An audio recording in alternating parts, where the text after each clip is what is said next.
அன்பார்ந்த விருச்சிக ராசி அன்பர்களே வணக்கம்.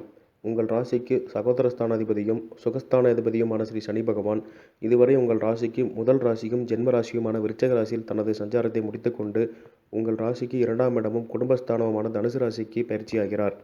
இப்படி ராசி மாறி வரும் சனி பகவானை முழு மனதுடன் வரவேற்க முடியாவிட்டாலும் ஓரளவு நிம்மதியான மனதுடன் வரவேற்கலாம். சரி, இந்த சனி பயிற்சி உங்களுக்கு எப்படி இருக்குன்னு பார்ப்போம். இதுவரைக்கும் ஜென்ம சனியாக சஞ்சரித்து வந்த சனி பகவான் இனிமே பாத சனியாக சஞ்சரிக்கப் போகிறார். இப்போது 7.5 நாட்டு சனியில் இறுதி சுற்றில் இருக்கீங்க. ஸ்ரீ சனி பகவான் 2ஆம் இடத்தில் சஞ்சரிக்கும் போது ஒன்றும் பெரிய பிரமாதமான சேஞ்சஸை கொடுக்க மாட்டார். அதே சமயம் கெடுக்கவும் மாட்டார். பயப்படாதீங்க.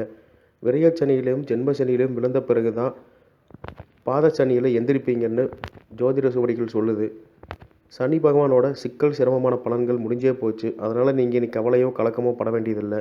இது வரைக்கும் உங்களை பிடிச்சிருந்த ஜென்ம சனி முடிஞ்சது மட்டும் இல்லாமல் ஜென்ம சனியை கம்பேர் பண்ணால் இந்த பாத சனி எவ்வளவோ பரவாயில்ல.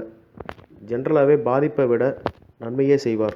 ஆனால் 2ஆம் இட சனி எந்த விதமான பாசிட்டிவ் ரிசல்ட்டும் தரமாட்டாருன்னு தான் எல்லா ஜோதிட சோடிகளும் சொல்லுது.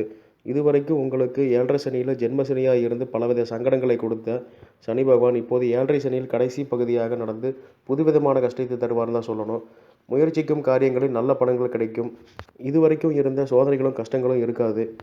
பொருளாதார நிலையை பொறுத்த வரைக்கும் எப்போவுமே பற்றாக்குறையாக தான் இருக்கும். கொடுக்கல் வாங்கலில் கொஞ்சம் ஜாக்கிரதையாக இருங்க.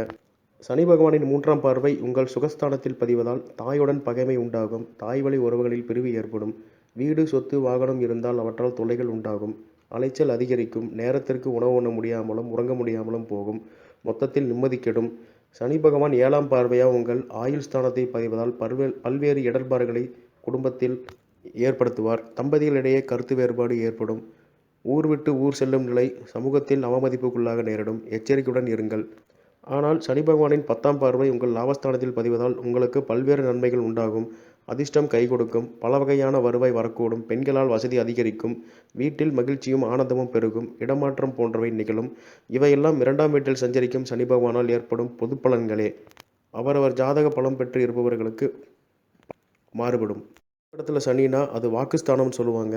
யாருக்கும் தேவையில்லாமல் வாக்கு கொடுத்து மாட்டிக்காதீங்க. புதிய முயற்சியில் இறங்கும்போது கொஞ்சம் நல்லா யோசிச்சு இறங்குங்க. மொத்தத்தில் காலம் கணிஞ்சு வர வரைக்கும் கொஞ்சம் காத்திருங்க. எல்லாமே நன்மையாக நடக்கும். விசாக நட்சத்திரம் 4ஆம் பாதத்தில் பிறந்தவங்களுக்கு இந்த சனிப்பயிற்சி நீங்கள் இழந்ததை மீண்டும் பெற்றுத்தர காரணமாக இருக்கும்.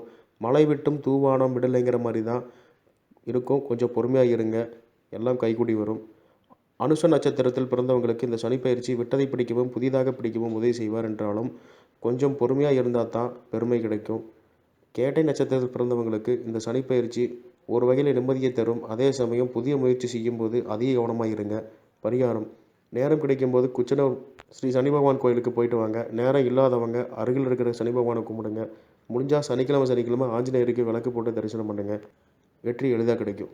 இந்த வீடியோ பிடிச்சிருந்தால் லைக் பண்ணுங்கள். ஃப்ரெண்ட்ஸ் கூட ஷேர் பண்ணுங்கள். மறக்காமல் இந்த சேனலை சப்ஸ்கிரைப் பண்ணுங்கள். நன்றி.